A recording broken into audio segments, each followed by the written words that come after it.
आकांक्षा 2025 मंगल का साल है। इस साल हमने बहुत कुछ देखा है। पहलगाम अटैक हो, एयर इंडिया का क्रैश हो या इंडिया पाकिस्तान की वॉर हो। इस साल में बहुत डिस्टर्बिंग इवेंट्स हुए हैं, बहुत स्ट्रेसफुल इवेंट्स हुए हैं। क्या आगे आने वाले महीनों में जो 4 महीने हमारे बचे हैं उसमें कोई वॉर लाइक सिचुएशन होगी या कोई और डिस्टर्बिंग इवेंट हो सकता है? बिल्कुल, देखो ये साल हमारे लिए काफ़ी चिंताजनक रहा है, बहुत ज़्यादा स्ट्रेसफुल और बड़े सारे जैसे पहलगाम अटैक आपने बोला, ये सब चीज़ें हुई, बहुत ही कष्टदायी सिचुएशन से हम निकले हैं।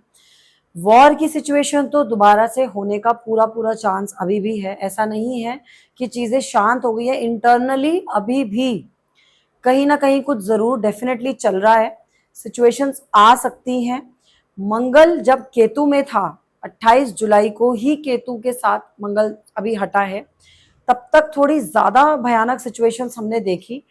अभी मंगल आ गया है अब अपनी वर्गो राशि में, तो वर्गो में मंगल थोड़ा-सा ठीक है, लेकिन फिर भी अभी वॉर लाइक सिचुएशंस आपको देखने को डेफ़िनेटली मिल सकती हैं आने वाले टाइम में। अच्छा, तो मंगल को वैसे तो बहुत एक्शन ओरिएंटेड प्लैनेट जाना जाता है, लीडरशिप के लिए जाना जाता है, मगर ये प्लैनेट कैसे डिस्ट्रक्टिव हो जाता है या इम्पल्सिव एक्सीडेंट प्रोन हो जाता है, ये कैसे ट्रिगर होता है? देखो सबसे पहली चीज मंगल ना आपका वैसे ही बहुत एनर्जी से भरा हुआ प्लैनेट है, ठीक है। मार्स आपकी एनर्जी है। किसी भी इंसान को कोई कोई लोग आपने देखे होंगे ऐसे होते हैं यार कि हम बोलते हैं इसमें तो बहुत एनर्जी है, ये तो कभी थकता ही नहीं, और वो बहुत ज्यादा अपनी बॉडी का ख्याल रखता है, बहुत एक्सरसाइज करता है, जिम जाता है। तो ऐसे लोगों का ना मार्स बहुत एक्टिव होता है, ठीक है। कुछ लोगों को बहुत गुस्सा आता है, जल्दी से शॉर्ट टेम्पर होते हैं जैसे जो लोग। तो मार्स आपका एक्टिव तो ऐसा होता है, लेकिन अगर वीक है या तो आप देखोगे वो इंसान थोड़ा लेजी होगा, उसके काम में, उसकी चाल में, उसके सोचने में, उसके किसी भी चीज को करने में, उसके एक्शंस में ना आप डिले देखोगे। तो मार्स की जो एनर्जी है ना उसको कंट्रोल करना बहुत ज्यादा जरूरी है। तो अगर जैसा आपने कहा, अगर किसी की कुंडली में मार्स वीक है या रेट्रोग्रेड में है, तो थोड़ा आलस दिखाता है उस इंसान में। तो ऐसे मतलब जो 2025 है, जो मार्स हैवी, मंगल हैवी साल है हमारा, बिल्कुल। उस साल में ऐसे लोगों को क्या करना चाहिए अपने लिए टू हेल्प देमसेल्व्स, कि कैसे अपने आप को बेटर कर सकते हैं, लाइफस्टाइल चेंजेस कुछ हो, कुछ ऐसा है? देखो मंगल का साल है, एनर्जी का साल है, जैसा मैंने कहा। सबसे पहले ना आप एक्टिव हो जाइए। अभी 8वां महीना चल रहा है, ऑलरेडी 7 मंथ्स तो चले गए। जिन लोगों ने अभी भी अपनी लाइफ में डेली एक्सरसाइज, योगा, ये सब चीजें नहीं स्टार्ट करी है, सबसे पहले तो अपनी डेली लाइफ के रूटीन में इसको ऐड करो। उसके बाद आप कैसे ठीक कर सकते हो मंगल को, आप हनुमान जी की पूजा करो। मंगल के ही देवता हनुमान जी हैं, साथ ही साथ कार्तिकेय जी भी जो भगवान शिव के पुत्र हैं, वो भी मंगल को रिप्रेजेंट करते हैं। तो जिन लोगों को, जैसे जो हमारे आर्मी के लोग हैं, क्योंकि अपने देश की रक्षा के लिए हमें उनकी एनर्जी चाहिए, तो उनके घर वाले या आर्मी के लोग हनुमान जी की पूजा करें या भगवान कार्तिकेय की पूजा करें। और नॉर्मली भी लोग डेली हनुमान चालीसा तो जरूर पढ़े, मतलब इसको तो अपनी जिंदगी का एक बहुत इंपॉर्टेंट पार्ट बना लो कि कुछ भी हो जाए हनुमान चालीसा तो करनी ही है।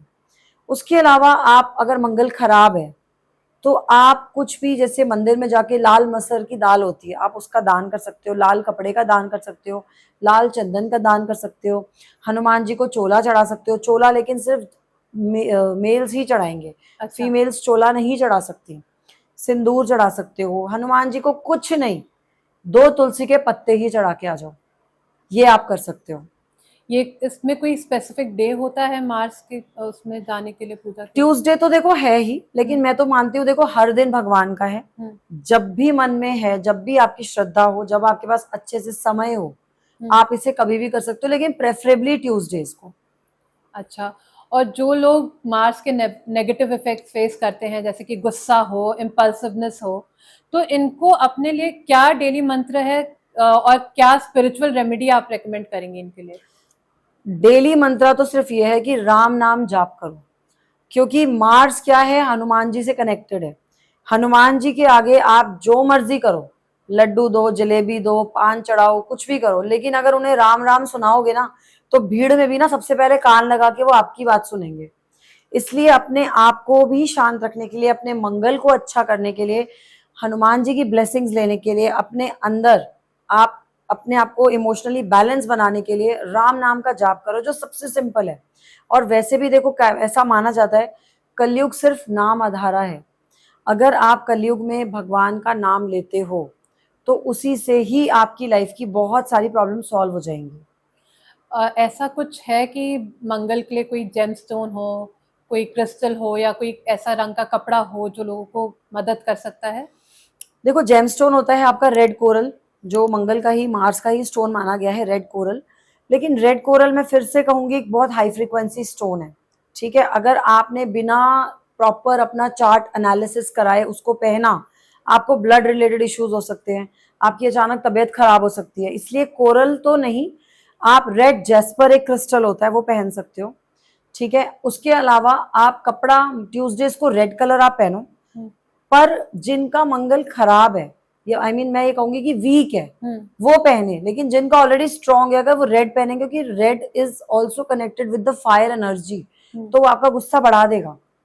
इसलिए सोच समझ के अपना बर्थ चार्ट एनालिसिस करा के ही मंगल के उपाय कीजिए।